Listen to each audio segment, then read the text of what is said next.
Vámonos a la predicación. Tal vez uno de los pecados más intolerables es el de la infidelidad. He hecho yo una pequeña breve encuesta y 100-0. Y si preguntara ahora mismo, ¿quiénes son capaces de perdonarlo? Tal vez algunos podrían decir, sí, yo lo haría. ¿Y será que lo pueden hacer 70 veces 7? Ya no creo que ni 2, ¿ya? Es casi el pecado imperdonable. Nadie podría estar conforme si su pareja, su cónyuge, estuviera en infidelidad. No estaría tranquilo sin antes armar un gran escándalo. Pero nadie se muestra afectado cuando se trata de la infidelidad a Dios. Pocos se conmueven profundamente y lo dejan de hacer. Quiero aclarar que cada vez que pecas es una infidelidad. No es que la infidelidad a Dios se manifiesta cuando tienes una vida alborotadamente pecado, has estado en el carnaval de Oruro, de Río, en el de Tarija y recién se considera infidelidad. Muchos pecan varias veces al día. Todos lo hacen voluntariamente, conscientemente, sabiendo que están pecando, sabiendo que son infieles a Dios. Hay muchos que piden perdón, pero lo vuelven a hacer. Es como si estuvieses calculando que el perdón de Dios te abre la puerta para volver a ser infiel. Claro, si se tratara de ti, no lo perdonas ni a la segunda. La prédica de hoy titula Fidelidad a Dios. Y tiene 3 puntos. Fidelidad en tus tareas diarias, fidelidad en la oración y fidelidad en tus ofrendas. Punto número 1, fidelidad en tus tareas diarias. Dice Lucas 16, del 10 al 13. El que es fiel en lo muy poco, es fiel también en lo mucho. Y el que es injusto en lo muy poco, también es injusto en lo mucho. Por tanto, si no han sido fieles en el uso de las riquezas injustas, ¿quién les confiará las riquezas verdaderas? Y si no han sido fieles en el uso de lo ajeno, ¿quién les dará lo que es de ustedes? Ningún siervo puede servir a 2 señores, porque o aborrecerá a uno o amará al otro, o se apegará a uno y despreciará al otro. No pueden servir a Dios y a las riquezas. Realmente este pasaje probablemente sea uno de los que más se ha leído. Pero si se dan cuenta, ¿no es cierto? Dice que ningún siervo puede servir, nadie puede servir a 2 señores. ¿Por qué? Porque cuando sirves a uno, lo amas, pero al otro, claramente dice la Escritura que lo aborreces. Esa es la condición de infidelidad en la que te pones cuando decides hacer las cosas según tu parecer. Que el Señor demandó fidelidad hacia Él desde el inicio de la vida, y no es porque Él necesite, sino porque al hombre le conviene. Te conviene serle fiel a Dios. Así vas a evitar caer en la tentación de ser tú mismo tu propio gobernante. Obviamente, ya sabes, con resultados desastrosos. Vas a evitar así andar sin rumbo y podrás recibir la ayuda oportuna. Dice el Salmo 37, en el verso 23 y 24, por el Señor son ordenados los pasos del hombre, y el Señor se deleita en su camino. Cuando caiga, no quedará derribado, porque el Señor sostiene su mano. Claramente este pasaje nos muestra que cuando eres fiel, Dios estabiliza, corrige tus pasos. Es decir, tus pasos no solamente es en qué minibús me voy a ir o a qué hora voy a regresar a mi casa, sino qué voy a hacer, qué decisión voy a tomar, cómo voy a corregir esta situación, de qué manera debería enfrentar este evento. Eso es lo que el Señor corrige. Y corrige, y está bien utilizada la palabra corrige, porque nosotros siempre le vamos echando una inclinación al lado negativo o perverso o pecaminoso. Entonces, si tú estás en esa condición de fidelidad a Dios, pues puedes caminar seguro y sabes que vas a llegar a donde vas. Todos tus planes, tus ideas, tus propósitos, tus proyectos son guiados y dirigidos por el Señor. ¿Cuándo? Cuando tienes fidelidad a Dios. El salmista dice que Él está vigilando tu andar. No sé si ustedes han visto, ya sea en hijos, en nietos o en sobrinos, que cuando unos niños están empezando a dar sus primeros pasos, no es que todos miran, ¡ay, qué bonito está empezando a caminar! Todo el mundo se para y se pone atento a ver si se va a caer, poderlo agarrar antes de que toque el suelo. Solo ponte a pensar que Dios está así contigo. Pero tú ya no eres un niño. Tú ya no estás dando tus primeros pasos. Y Él sigue atento a lo que estás haciendo. Está vigilando tu andar. Y si te tropiezas o te caes, claramente la Escritura dice que no te vas a quedar derribado, abandonado. ¿Por qué? Porque antes de que estés siquiera llegando al piso, Él te sostiene con su mano. Yo no sé si es, digamos, una buena opción perder esa oportunidad de ser guiado por el único que es capaz de guiarte apropiadamente. No sé si es una buena opción decir, no importa si caigo, me levanto pues. Me sacudo y sigo. No sé si es una buena opción, pero yo, por lo que veo en la Escritura, yo prefiero hacer todo lo que sea desde mi lado y por mi parte para poder estar en esa condición de ser vigilado por el Señor, de ser cuidado por Él, y que si en algún momento me tropiezo, que seguramente va a ser muchas veces y en algunos casos con la misma piedra, entonces puedo saber que Él me va a sostener antes de que yo caiga. Eso le pasó a José. Vean ustedes el relato de Génesis 39, versos 1 al 6, y dice que cuando José fue llevado a Egipto, ¿se acuerdan qué le pasó a él? Sus hermanos lo agarraron, lo odiaban y lo vendieron como esclavo a unos mercaderes. Potifar, un oficial egipcio del faraón, capitán de la guardia, lo compró a los ismaelitas que lo habían llevado allá. Pero el Señor estaba con José, que llegó a ser un hombre próspero y vivía en la casa de su amo el egipcio. Vio su amo que el Señor estaba con él y que el Señor hacía prosperar en su mano todo lo que él hacía. Vean ustedes qué particularidades en el relato. Y así José halló gracia ante sus ojos y llegó a ser su siervo personal. Y él lo hizo mayordomo sobre su casa y entregó en su mano todo lo que poseía. Y sucedió que desde el tiempo que lo hizo mayordomo sobre su casa y sobre todo lo que poseía, el Señor bendijo la casa del egipcio por causa de José. La bendición del Señor estaba sobre todo lo que poseía en la casa y en el campo. Así que todo lo que poseía lo dejó en mano de José. Y con él allí no se preocupaba de nada excepto del pan que comía.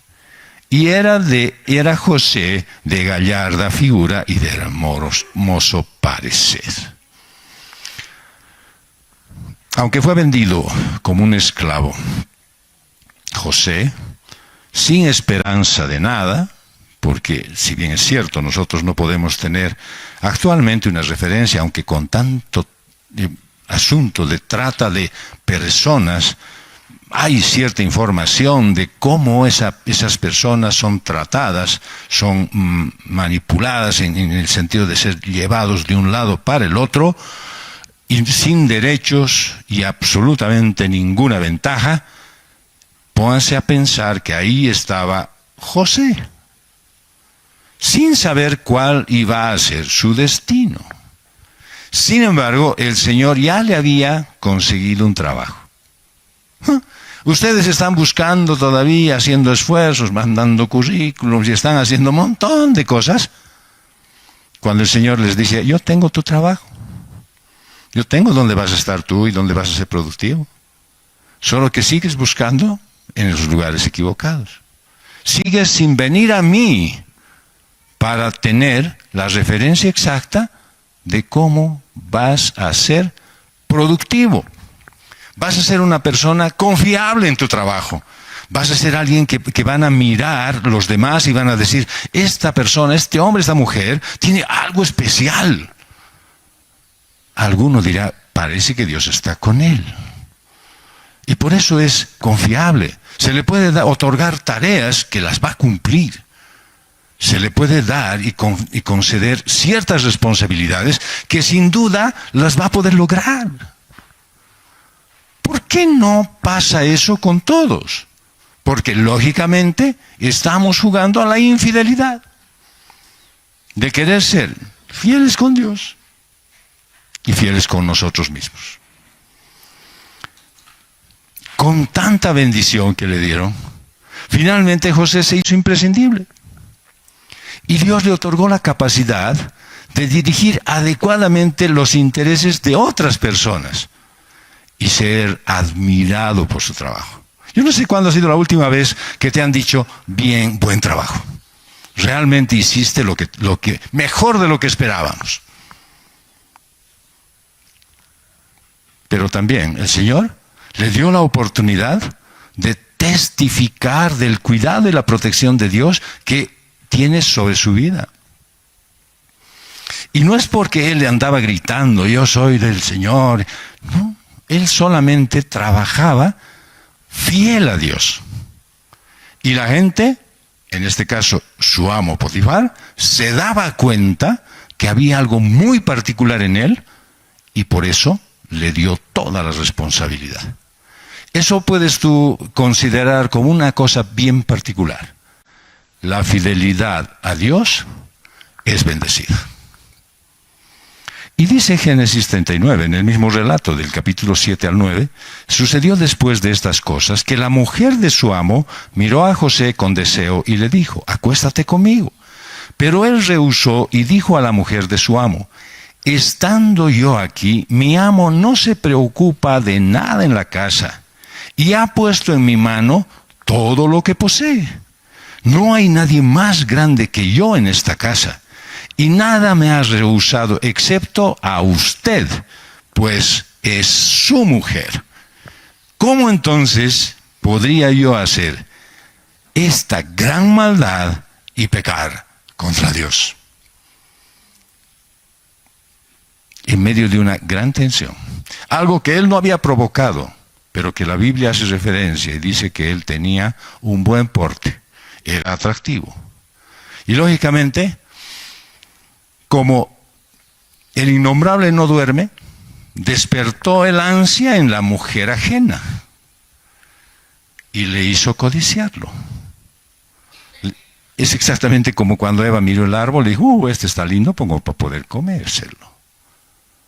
Y eso mismo le pasó a la mujer de Potifar. Dijo: este creo que es justo el que me han traído de regalo para mí. Ella, con toda seguridad, ya había pensado: esta está bueno para pecar. Pero él también pensó y dijo: ¿podría yo hacer esta gran maldad a mi amo y pecar contra Dios? ¿Podría yo dañar la relación que yo tengo con la persona que me ha confiado su casa, pero además, ¿podría yo ser infiel a la persona que me ha confiado a mí la capacidad de tener esta fortaleza, esta capacidad, esta particularidad en mi vida y poder trabajar de la forma en la que lo hago? ¿Podría yo ser infiel? Lo piensa José. Y el momento que lo piensa, razona y dice, no es oportuno, no es bueno, y sale corriendo, huye. Cuando tu trabajo está entregado al Señor cada día, puedes ver los frutos de tu fidelidad, porque Él te otorga gracia. Dice Génesis 39, 21 al 23.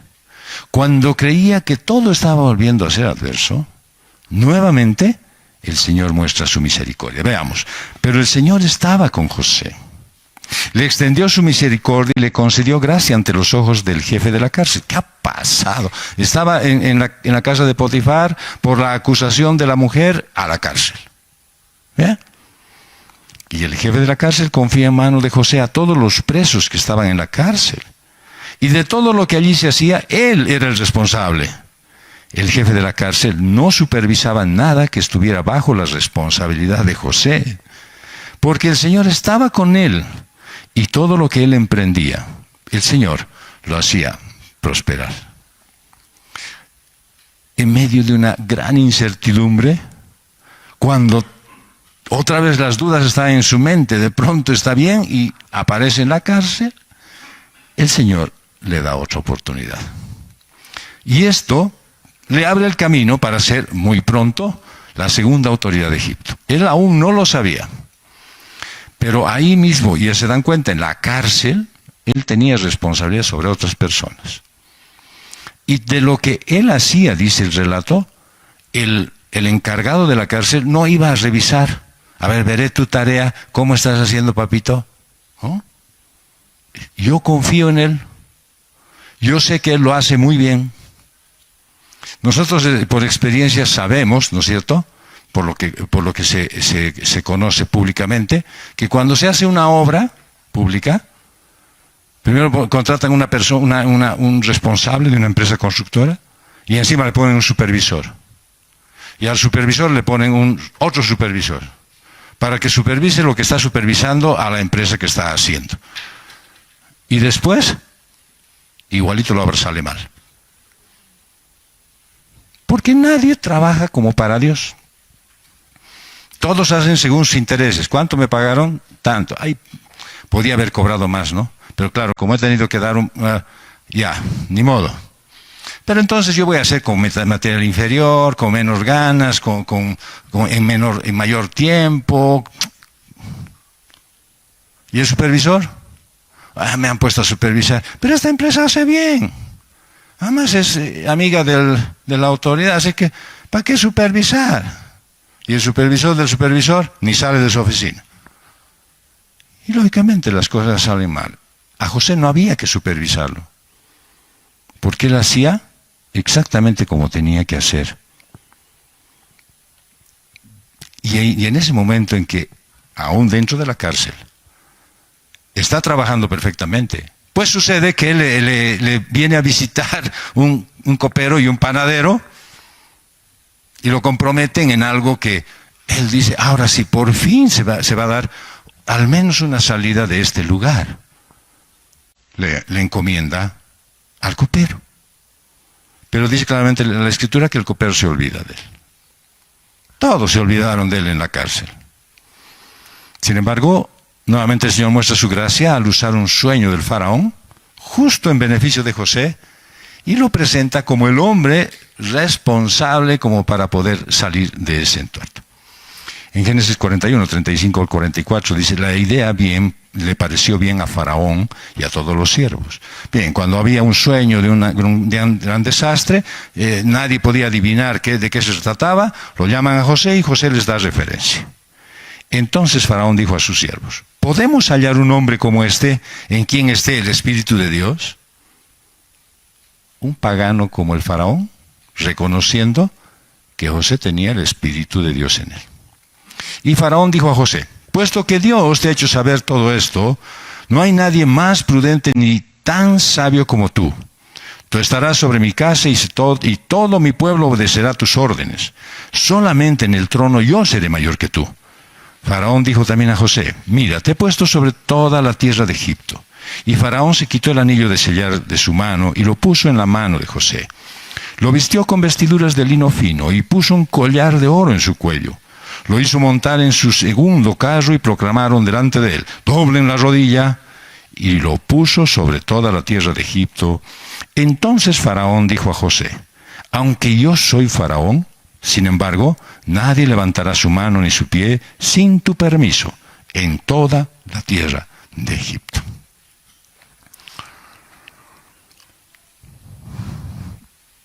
Todas las veces que tu fidelidad es manifiesta a Dios, la respuesta de Dios es visible con grandes bendiciones. Vean ustedes que esa estrategia le había dado Dios. Le había dicho, tú vas a plantearlo de este modo. Pero José no se llevó todo el atributo. Él hizo saber de alguna manera que Dios estaba con él. Y si ustedes ven el relato, dice, no soy yo el que hace esto, es Dios que está conmigo, que lo hace. Tal vez en tu vida estás con bendiciones y maldiciones. Tal vez en este tiempo estás en el tiempo de las maldiciones, porque has pasado el tiempo de las bendiciones y no has sabido tú aprovecharlas. De repente estás con luces y sombras. Yo quiero que analices cuánta fidelidad tienes a Dios en todo tu andar, en todo tu accionar, en todo lo que haces.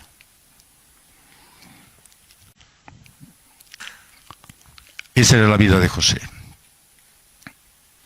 En Números 12, 6 al 7, dijo, oigan ahora mis palabras, y está hablando el Señor. Si entre ustedes hay profeta, yo, el Señor, me manifestaré a él en visión, hablaré con él en sueños. No así con mi siervo Moisés, en toda mi casa, él es fiel. Ahora hay otro hombre que aparece en el escenario que es fiel a Dios según la propia definición de Dios de él. Y él dice, yo voy a hablar con Moisés cara a cara. ¿Por qué? Porque él es fiel. Porque él me es fiel a mí. Porque él no está andando con uno y con otro, con una imagen y con otra, con un ídolo y con otro, con un diosesillo y con otro. Él está solo conmigo. Y con él voy a hablar así. Y es así como él habla con todos los que le son fieles. Y claramente dice, al pueblo le voy a hablar a través de un profeta. A muchos les habla a través del pastor. Pero, ¿no será mejor que a ti te hable directamente Dios? Yo no tengo ningún reparo en hablarte a nombre de Él. Pero si tú pudieras escucharlo a Él, sería doblemente mejor para ti. Pero eso no depende de mí, depende de ti, de que seas fiel a Él. Y Moisés era fiel a Dios. Y dice claramente la Escritura que podía escucharlo con claridad. Pues eso va a ser evidente en tu vida. ¿Cuándo? Cuando seas fiel a Dios en tus tareas diarias. Y dice el Salmo 37, verso 25 al 26. Yo fui joven, dice, y ya soy viejo, y no he visto al justo desamparado, ni a su descendencia mendigando pan. Todo el día es compasivo y presta, y su descendencia es para bendición. Así que cuando eres fiel a Dios y vives una vida justa, es decir, agradable a sus ojos, la primera razón por la cual tú vas a poderle dar gracias es que nunca va a faltar el pan en tu mesa. Y no estamos hablando del pan físico. Estamos hablando de la provisión absoluta en tu casa. Pero además, dice el salmista, que Él va a dar esa misma provisión a tu familia. No le faltará. Dice, no vi a su descendencia mendigando pan. Es decir, que si tú quieres ser de bendición para tu propia familia, aún para aquellos que son colaterales a ti, pues deberías ser fiel a Dios. Simple y llanamente. A los que son fieles, Dios les provee el alimento. Y el premio de Dios a tu fidelidad son las bendiciones que Él derrama sobre ti. ¿Para qué? Para que prosperes en todo. Y no solo tendrás pan, sino que tendrás misericordia. Y seguramente te suene raro, pero dice el Señor, dejarás de esperar que los demás te hagan favores. Dejarás de tener que estar recurriendo a personas ajenas para mejorar tu condición, para solucionar tus problemas. Tú vas a ser el que vas a darles solución a los demás. Tú les vas a prestar. Tú vas a tener la capacidad de ser la vía para que los otros encuentren salida. ¿Cuándo? Cuando seas fiel a Dios. Y vas a ser de bendición para muchos. La bendición que se va a derramar sobre ti de parte de Dios va a poder alcanzar para muchos. La fidelidad a Dios te ayuda a ser sabio. Es decir, a poder aplicar la Escritura en tu vida. Y dice claramente, el justo habla con sabiduría, porque la ley de su Dios está en su corazón. Así que tu fidelidad a Dios te va a ayudar a tener un comportamiento sabio. Te va a permitir hablar con sabiduría y con justicia. Solo por una razón. La palabra de Dios estará en tu corazón. En una relación directa entre lo que piensas y lo que hablas. Y tu hablar siempre será verdadero y honesto. La ley de Dios reinará en tu corazón. Y obviamente va a ordenar correctamente tu conducta. Probablemente muchos no te van a considerar bueno. Probablemente muchos van a decir, mentira, eso no es cierto. ¿Por qué? Porque todos están mirando sus propios intereses. Ellos quieren que Dios haga las cosas a su favor cuando ellos son infieles. ¿Por qué Dios los tendría que beneficiar? Solo Dios beneficia a los que son fieles a Él. Si no, no habría necesidad de decir esto. No, todos, vengan, pequen nomás como sea, vivan su vida como quieran. Y por eso no les salen bien las cosas. Por eso están ahí yendo de un lado al otro, tratando de solucionar de una manera, y no pueden. ¿Por qué? Porque no son fieles a Dios. Porque siguen buscando la manera a mi modo. Yo voy a hacer así, yo voy a hacerlo de esta manera. Y no lo logran. ¿Cómo puedes serle fiel a Dios en todas las cosas que hagas? Hay un relato en la carta a los Romanos, el capítulo 15 al 25, que muchos lo malentienden y lo consideran como la carta de libertad para hacer lo que a mí me place. Porque lo que yo hago no lo entiendo, dice Pablo, porque no practico lo que quiero hacer, sino lo que aborrezco, eso hago. Y si lo que no quiero hacer, eso hago, estoy de acuerdo con la ley, reconociendo que es buena. Así que ya no soy yo el que lo hace, sino el pecado que habita en mí. Porque yo sé que en mí, es decir, en mi carne, no habita nada bueno. Porque el querer está presente en mí, pero el hacer el bien no. Pues no hago el bien que deseo, sino el mal que no quiero, eso practico. Y si lo que no quiero hacer, eso hago, ya no soy yo el que lo hace, sino el pecado que habita en mí. Así que, queriendo yo hacer el bien, hallo la ley de que el mal está presente en mí. Porque en el hombre interior me deleito con la ley de Dios, pero veo otra ley en los miembros de mi cuerpo que hace guerra contra la ley de mi mente y me hace prisionero de la ley del pecado que está en mis miembros. Miserable de mí. Hasta ahí sacó una conclusión, Pablo, de una vida que está separada de Dios. Esto puede reflejar tu vida antes de haber sido entregada al Señor. Y entonces Pablo pregunta, ¿quién me libertará de este cuerpo de muerte? Y la respuesta es inmediata, gracias a Dios por Jesucristo Señor nuestro. Gracias a que el Señor envió a Jesucristo y me liberó de esta condición de vida.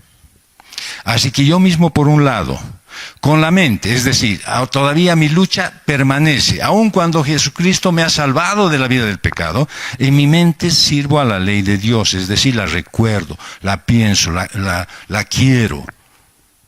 Pero por otro lado, con la carne, a la ley del pecado. La pregunta es, ¿a quién eres fiel? ¿A la ley de Dios o a la ley de tu carne? Si crees que puedes andar con fidelidad un día con la palabra y al otro lado, más tardecito, pecas y haces caso a tu carne, ¿estarías diciendo que ser infiel es, digamos, natural? ¿Es bueno? ¿Es aceptable? ¿Eres fiel en tu espíritu o en tu carne? Pablo es muy honesto cuando habla sobre esas luchas internas que tiene el ser humano. Pero por medio de su reflexión llega a una solución. La respuesta está en Jesucristo nuestro Señor. Así que si quieres ser fiel a Dios, la única forma de hacerlo es acercándote más a Jesús. Por más que tengas una buena intención de serle fiel, si Dios no gobierna tu vida, en algún punto vas a dejarte guiar por tus deseos, tu carne. Y vas a hacer algo que le va a desagradar a Dios. Por eso la mejor opción que tienes es serle fiel a Dios en todo. Es con una relación cercana y personal con Jesús. ¿Qué deberías empezar a hacer? Bueno, comenzar a leer la Biblia, para que esté la ley en tu mente. Meditar en ella, estudiarla a fondo, especialmente aquí en las reuniones de la iglesia. Así entonces puedes conocer las promesas que tienes para tu vida y no te vas a dejar guiar por las mentiras que otros puedan decirte. Puedes orar en todo momento. El propósito de la oración no es el de pedir para tu conveniencia, sino para examinar tu propio corazón y aceptar que Dios haga su voluntad en tu vida. Además de leer la Biblia y orar, debes buscar apoyo de personas que compartan tu fe, que te ayuden a ser más fiel a Dios. Y cada día regresa a la cruz para que la muerte de tu carne sea evidente y quedes libre con la libertad que Jesús logró por ti. El punto número 2 es fidelidad en la oración. En Romanos 12, 10 al 13 dice, sean afectuosos unos con otros, con amor fraternal, con honra, dándose preferencia unos a otros. No sean perezosos en lo que requiere diligencia. Sean fervientes en espíritu, sirviendo al Señor, gozándose en la esperanza, perseverando en el sufrimiento, dedicados a la oración, contribuyendo para las necesidades de los santos, practicando la hospitalidad. Ser fiel a Dios en la oración significa orar todo el tiempo y sin desanimarte. Esa fidelidad trae bendición y victoria a tu vida. Debes serle fiel en leer y cumplir la palabra de Dios. Buscar al Señor en oración en todo tiempo y lugar. Ora siempre, sin desanimarte. Habla con Dios desde tu propio corazón. Lee la palabra de Dios y pasa tiempo con Jesús. Debes buscar un lugar tranquilo donde nadie te vaya a molestar, por lo menos durante tu tiempo de oración. Y en ese tiempo intenta escuchar a Dios, en vez de llenarte de peticiones tuyas. Si eres fiel en oración, sentirás que ese amor que Dios tiene para ti. Y dice en Éxodo 24, 18, Moisés entró en medio de la nube y subió al monte. Y Moisés estuvo en el monte 40 días y 40 noches. Justo lo que va a durar este mensaje. Y Moisés dejó todo para ascender al monte y tener un encuentro personal con Dios. Por eso es esencial que tomes un tiempo para meditar y para encontrar paz y dirección. Por ahí, 40 días y 40 noches es un tiempo largo. Pero es corto si buscas su presencia a través de la oración y de la lectura de la Biblia. Dios lo llamó a Moisés, lo cuidó, lo protegió todo el tiempo que estuvo allí. 40 días. No es pues, ha subido 40 minutos. Debes tener en cuenta que cuando eres fiel a Dios, recibes su cuidado. Él no se llevó pues su mochila con viandas. Seguramente no tenía ni sleeping para dormir. ¿Quién lo cuidó? ¿Quién provisionó todas sus necesidades? Así es que si dedicas más tiempo a la oración y dejas tus preocupaciones por un tiempo, pues vas a tener una experiencia personal con Él. Siendo fiel a Dios en oración cada día, pues no vas a tener esas oraciones repetidas como demandando ser satisfecho en tu deseo. Si tu vida de oración es producto de tu fidelidad a Dios, pues te va a ser más fácil orar más tiempo y hasta inclusive es probable que quieras hacer algunos momentos de ayuno. La oración no es una práctica para convencer a Dios, sino es para mostrar tu fidelidad, donde no vas a estar haciendo vanas y extensas repeticiones. Así como Moisés, ¿no es cierto?, encontró guía y fuerza en la cima del Sinaí, tú también puedes encontrar ese refugio en la intimidad con Él. Sé fiel en tu tiempo de oración. Va a cambiar tu vida. Tendrás paz y gozo para enfrentar cada día con esperanza y amor.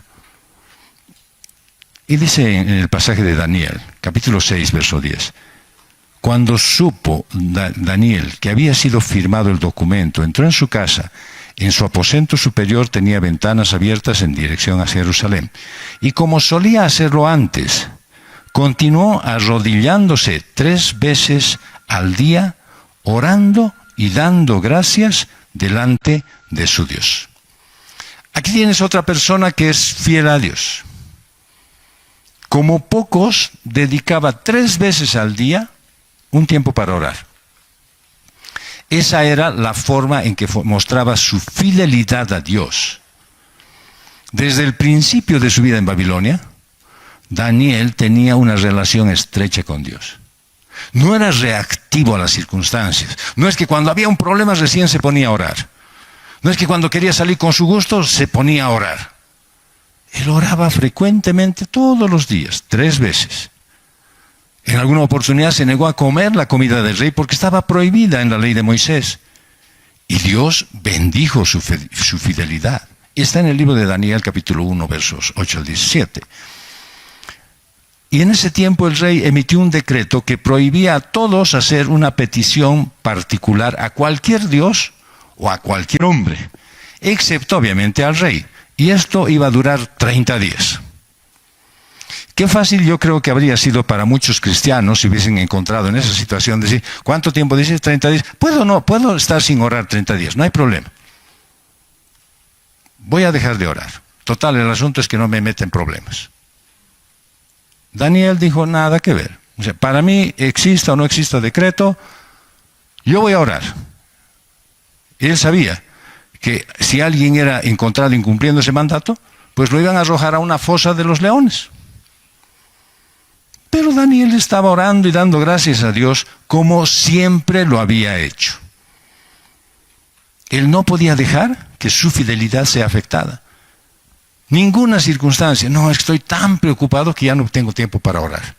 Me duele tanto mi cuerpo que realmente ya me quitan las ganas de orar. Muchas veces como cristiano de repente estás en situaciones que te es difícil orar. Especialmente cuando estás pasando por dificultades y pruebas.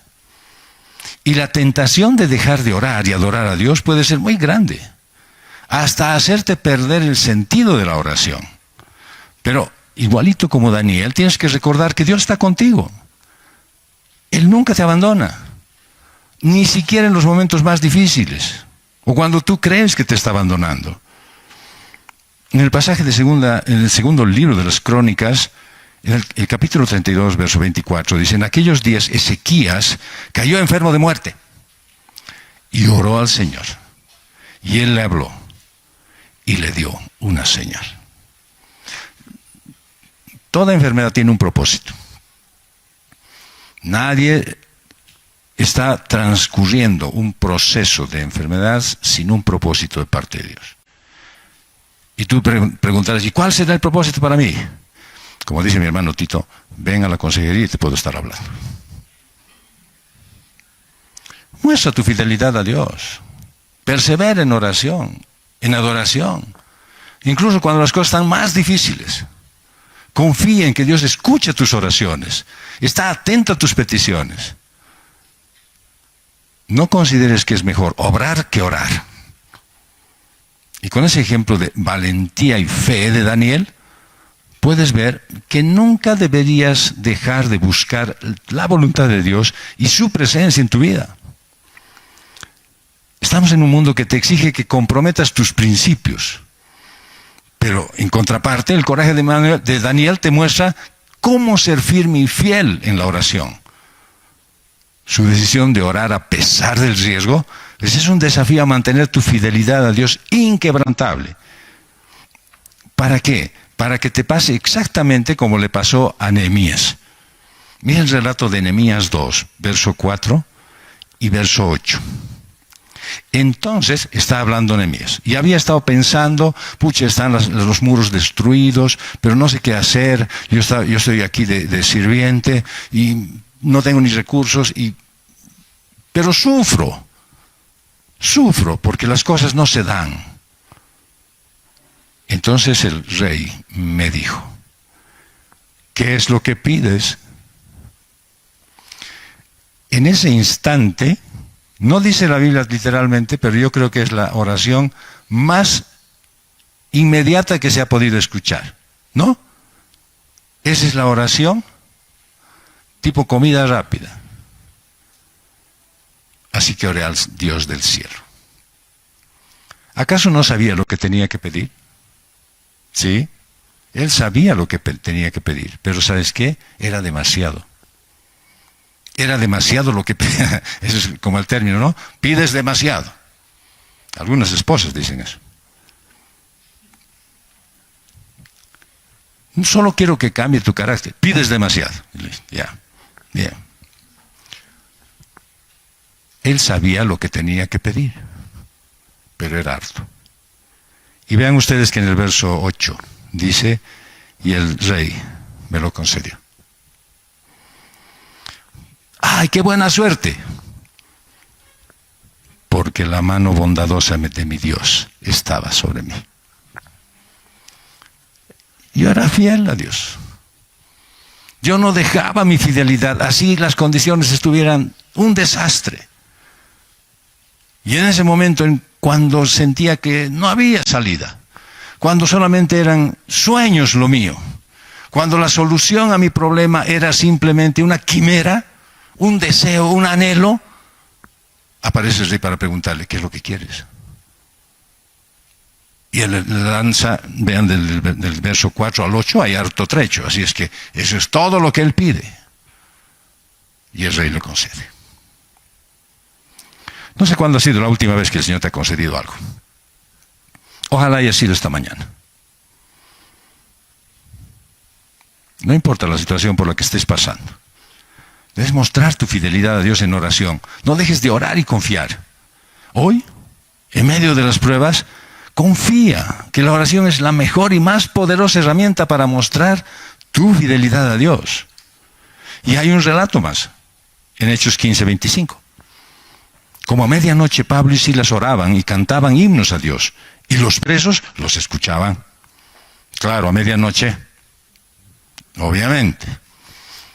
Pablo y Silas, pero tenían fidelidad a Dios en oración, hasta en la medianoche, y pese a que estaban en la cárcel. Ahora, ven ustedes en el relato de este pasaje que hay un terremoto. No tiene nada de excepcional terremoto, porque en ese lugar habían frecuentemente terremotos. Era natural que haya un terremoto. Pero el momento en el que ocurrió el terremoto, eso fue sobrenatural.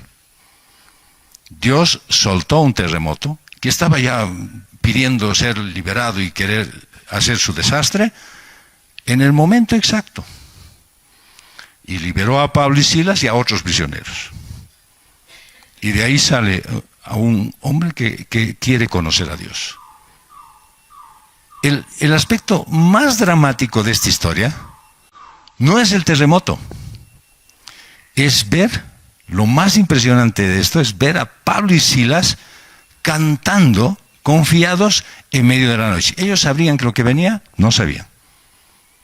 Ellos creían que esto iba a seguirse prolongando durante un largo tiempo y sin remedio. Sin embargo, cantaban a Dios. No estaban pidiendo nada. Alababan a Dios y cantaban himnos. Pero no estaban orando falsamente. Oraban confiados en Dios. ¿Cuál era su condición? Pues habían sido flagelados, sus espaldas estaban en carne viva, sangrientas, cubiertos de heridas y sobre todo sufriendo una gran injusticia. Estaban enfrentando una incertidumbre agonizante porque no sabían que un terremoto liberador venía en camino. Igual que tú. No sabes si eso se va a arreglar, no sabes si eso va a ser solucionado, no sabes si eso va a tener un final feliz.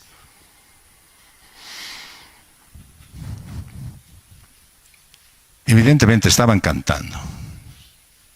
¿Por qué? Porque podían ver cosas que nosotros en nuestra condición pobre y ciega, pues raramente vemos. Ellos estaban conscientes que esa era una batalla espiritual. Pero podían ver que el enemigo había recurrido a la máxima violencia. Ya había hecho todo. Ya no le quedaba más recursos. Ya había utilizado todas sus artimañas. Y entonces ellos supieron que habían ganado. Y por eso cantaban. ¿Qué más nos pueden hacer? Famosa frase de un político aquí. Sin embargo, Dios, con el poder de la cruz y su resurrección, obró en esa situación. Hay un pasaje en Deuteronomio 3, versos 23 y 24, que dice: yo también supliqué al Señor en aquel tiempo. Oh Señor, Dios, tú has comenzado a mostrar a tu siervo tu grandeza y tu mano poderosa. Porque ¿qué Dios hay en los cielos o en la tierra que pueda hacer obras y hechos tan poderosos como los tuyos? ¿Quién puede hacer que un terremoto te ayude a salir de una situación difícil? Entendieron que el sufrimiento es totalmente necesario para la madurez del cristiano. Pero ellos podían ser fieles en la oración. Nunca vas a crecer, ni nunca serás lo que Dios quiere que seas, sin pasar por alguna forma de sufrimiento. Y lo vamos a traer al padre de los sufrimientos, a Job. Capítulo 22, versos 23 al 30. Si vuelves al Todopoderoso, serás restaurado. Si alejas de tu tienda la injusticia y pones tu oro en el polvo, y el oro de Ofir entre las piedras de los arroyos, el Todopoderoso será para ti tu oro y tu plata escogida. Porque entonces te deleitarás en el Todopoderoso y alzarás a Dios tu rostro. Orarás a Él y te escuchará y cumplirás tus votos. Decidirás una cosa y se te cumplirá. Y en tus manos resplandecerá la luz. Cuando estés abatido, hablarás con confianza y Él salvará al humilde. Él librará aún al que no es inocente, que será librado por la pureza de tus manos. Puedes ayudar inclusive a gente que no merece. Pero hay algo sumamente importante. Cuando tú pones el oro que el mundo valora en un lugar como las piedras del río, para que se vaya, como el polvo, para que sea considerado como nada, entonces ahí sí el Señor es todo para ti. El rato que dejas de confiar en tu capacidad, en tu bondad, en tu forma de ser, el rato que empiezas a desechar todo lo que es bueno para ti en cosas materiales, en bienes y anhelas propiedades, el momento en que haces eso, Él es todo para ti. Y entonces, como dice el relato de Job, vas a decidir una cosa y se te va a cumplir. Cuando vas a aprender esto, vas a orar y dejar de quejarte y lamentar tu situación. Y cuando estés en sufrimiento, pues vas a regocijarte. ¿Qué había pasado con estos hombres? Pablo y Silas pues vieron que el enemigo había sido derrotado y que la obra había sido establecida y que ellos fueron bendecidos. Y se alegró el corazón de Dios. ¿Por qué? Porque vio que estos hombres oraban con tanta fidelidad. Y entonces, ¿qué dice? Que la prisión fue abierta. Tal vez sigues preso todavía, de tus deseos, de tus anhelos, de tus penas, de tus limitaciones. Tal vez sigues preso de tus anhelos que no se cumplen, de tus deseos que siguen durmiendo.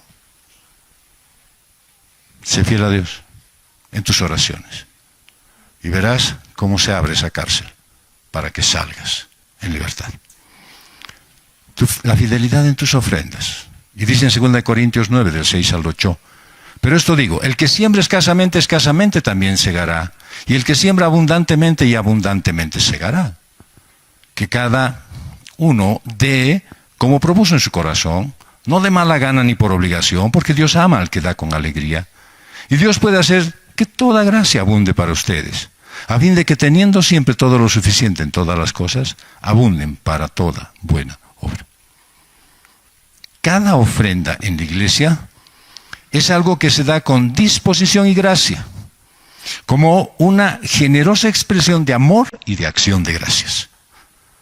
Y hace que el corazón de Dios se deleite, porque es el espíritu de amor en cada uno que mueve ese tipo de ofrenda. Una ofrenda que uno lo da con sinceridad, no por necesidad. Y no lo da escasamente, sino abundantemente. Y el Señor conoce las intenciones de tu corazón. Por eso es que el apóstol dice, Dios ama al que da con alegría. Al que ofrenda con alegría sincera, al que sirve contento, deleite el corazón del Padre. Porque es la manera que ofrenda un hijo. Dice en el relato de Lucas 21, versos 1 al 4, levantando Jesús la vista, vio a los ricos que echaban sus ofrendas en el arca del tesoro, vio también a una viuda pobre que echaba allí 2 pequeñas monedas de cobre y dijo, en verdad les digo que esta viuda tan pobre echó más que todos ellos, porque todos ellos echaron en la ofrenda de lo que les sobra, pero ella de su pobreza echó todo lo que tenía para vivir. Esta ofrenda de la viuda nos revela que Dios valora la sinceridad y el sacrificio de tus ofrendas más que su tamaño. Y lógicamente, eso debería animarte a examinar tu propia entrega y analizar si estás dando tu ofrenda de tu abundancia o si verdaderamente estás haciendo un sacrificio. Este acto de la viuda es una entrega alegre y sacrificial. Es el estándar de fe, de la confianza en Dios que todos deberíamos tener. La viuda dio todo lo que tenía, porque había en ella una confianza inquebrantable en la provisión de Dios. No se contuvo por miedo o la inseguridad, sino que dio todo lo que tenía, creyendo que Dios la cuidaría en sus necesidades.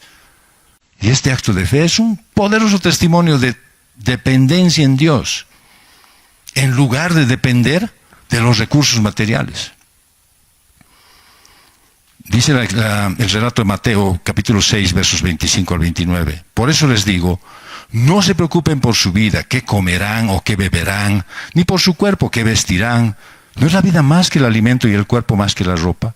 Miren las aves del cielo que no siembran, ni siegan, ni recogen en graneros, y sin embargo el Padre Celestial las alimenta.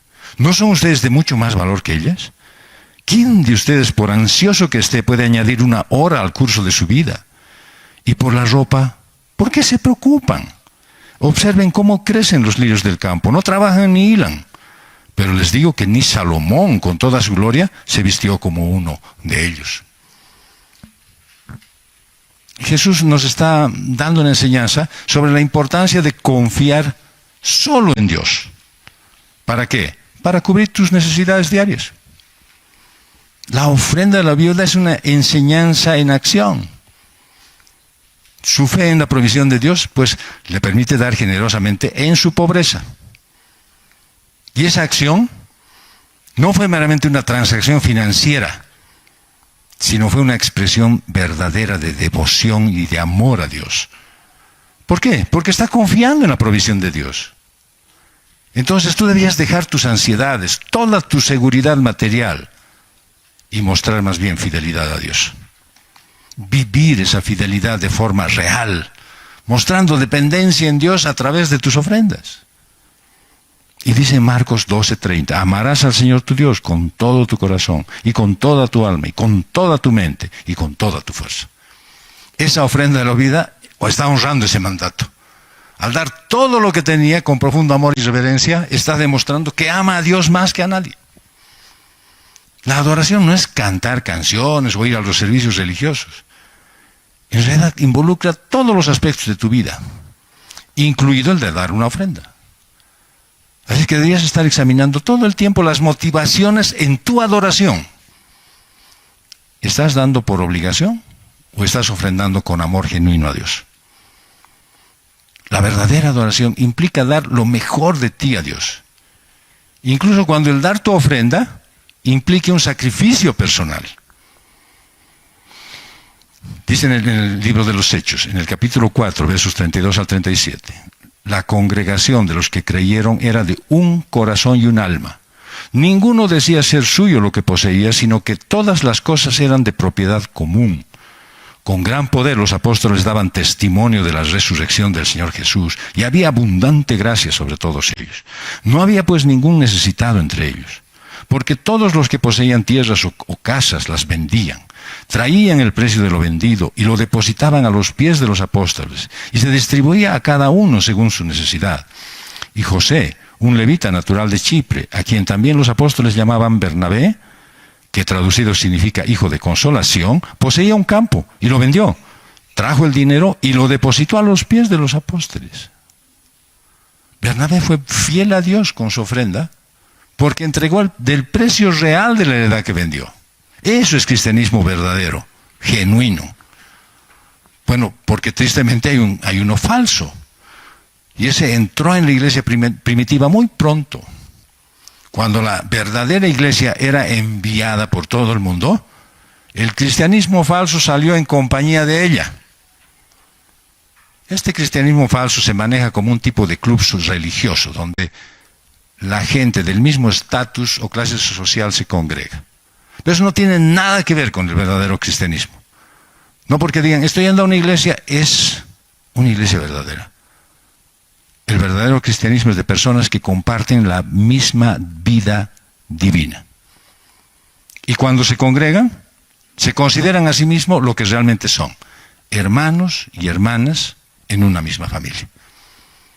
Y por ese trasfondo mutuo de amor y hermandad, pues manifiestan la vida de Jesucristo. Y es lo que tenemos aquí. La idea clave es comunidad. Compartir todo en común. Eran de un corazón y una mente. Y ustedes saben que la palabra corazón es utilizada como para el espíritu humano. Significa la parte más profunda de tu vida. Aquí estaban estas personas, que por el Espíritu Santo, pues habían sido unidos en una sola vida. Eran de un solo corazón. No necesitaban haberse conocido antes para reconocer que eran cristianos. Se sabían que pertenecían a una misma familia. No solamente tenían eso, sino también manifestaban el hecho de que todo el mundo tenía una actitud hacia lo material. Pero ellos no hacían una distribución de bienes forzadas. No hacían un esfuerzo para que todo el mundo renuncie a las cosas y distribuirlas entre todos. era un cambio de actitud. Esa vida cristiana era una nueva forma de vivir. Ellos decían, nada es mío, para mí es exclusivo. Todo lo que poseo es de Dios y disponible para el que lo necesite. En 1 Tesalonicenses, capítulo 1, verso al 6, dice, ustedes llegaron a ser imitadores de nosotros y del Señor, habiendo recibido la palabra en medio de mucha tribulación con el gozo del Espíritu Santo. El único motivo verdadero para ofrendar es la gracia de Dios, la bondad de Dios reflejada en ti. Yo te digo, si Dios no ha hecho nada por ti, entonces por lo que más quieras, no des ni un centavo en la ofrenda. Si sientes que Dios no hace nada por ti, no es necesario que pases aquí adelante. Pero si Él lo ha hecho, entonces está en la medida en que has recibido. Ese es el razonamiento de las Escrituras. En el Nuevo Testamento no hay una ley para dar. No hay un monto, una cantidad. No se impone como un deber que tienes que va a cubrir para pagar los gastos de la iglesia. No es para eso. Es más bien un privilegio que tú puedas expresar tu gratitud por la iglesia, por ese lugar donde tú te recibes edificación y donde recibes ayuda. ¿Dónde más podrías tener la oportunidad de llegar cansado y decir, hay un vasito de agua, puedes servirte? Hay agüita caliente, ¿quieres tomar un café? Solo en tu casa. Solo en tu casa. Y aquí en la iglesia. Porque aquí está tu familia. Así que cuando vengas cansado, agotado, agobiado, pues aquí encuentras el refugio. Aquí encuentras a las personas con las que puedes compartir no solo tu fe, sino también tus preocupaciones. Por eso ofrendamos. Ofrendar no es algo que haces por los demás, sino que es algo que haces por ti mismo. Tiene un efecto tremendo en tu vida. Pero hay gente que ofrenda para ganar reputación. Si pudieran algunos tirar su billete así desde arriba para que vaya flotando, lo harían. Pero recuerden que la primera muerte en la iglesia ocurrió cuando Ananías y Zafira hicieron eso. Estamos trayendo todo. Mentira. Querían ser considerados los más fieles. Murieron. A Dios le importan mucho los motivos. Estos tesalonicenses dieron porque sus corazones fueron movidos por la gracia de Dios. Y la extensión de su ofrenda es pues destacada por el apóstol. Ellos ignoraron todas las posibles excusas para no ofrendar. Muchos dicen, no, es que estoy pasando por una tribulación. Y que, no, por eso no voy a dar mi ofrenda. Ya. En Hechos 20:35 dice, en todo les mostré que así, trabajando, deben ayudar a los débiles. Y recordar las palabras del Señor Jesús que dijo, más bienaventurado es dar que recibir. Lo que expresa aquí el relato es que son términos cristianos difíciles de comprender para el mundo. Esto es que al ofrendar había una bendición que ellos recibían y que se iba acumulando para su bienestar. Dios quiere que seas bendecido. Dios quiere que tú recibas bendiciones al ofrendar. Y es por eso que te anima a que entiendas el verdadero sentido que tiene el traer tu ofrenda. No es una transacción financiera de inversión y ganancia, sino de fidelidad, de obediencia y de bendiciones en tu vida. Vamos a concluir. La fidelidad a Dios se demuestra en acciones reales y no en palabras bonitas. Es una respuesta al amor del Creador. Puedes ser fiel de muchas maneras. Aquí viste 3. Y seguramente hay muchos más aspectos en tu vida. Y mientras más aspectos hay de tu vida en relación con la fidelidad al Señor, más fácilmente vas a vivir el cristianismo verdadero. ¿Por qué? Porque la religiosidad te aparta de la fidelidad a Dios y más bien te acerca a las obras de la carne. Deberías resolver esta semana ser fiel a Dios en todas tus acciones, en el hogar, en el trabajo, en la iglesia, en tu familia, con los extraños. Abundar en oraciones de alabanza a Dios. Y que siempre las acciones de gracia sean frecuentes en tu vida, día a día.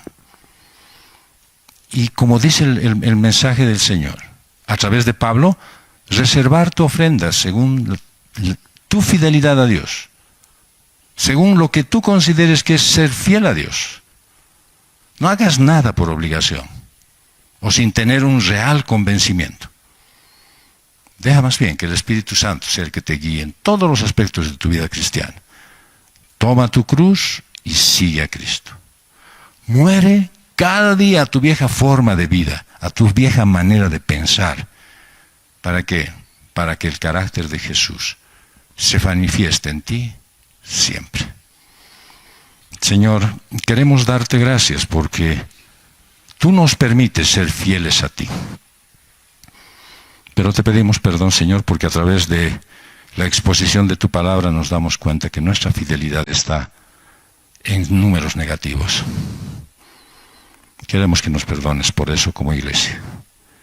Pero sabemos que tú nos das otra oportunidad, Señor, para poder ser fieles a ti en todo lo que hagamos. Y que podamos orar fielmente a ti. Y que podamos servir a la iglesia también con fidelidad. Gracias, Padre, porque tú te manifiestas en todas las áreas de nuestras vidas. Y nos cuidas, y nos das oportunidad de ser, para ti, el reflejo de tu Hijo Jesucristo. Gracias, Dios bendito, te damos por esta exposición de tu palabra, y nos encomendamos a seguir viviendo esta vida cristiana que tú nos has regalado. Y lo hacemos en el nombre de Jesús. Amén.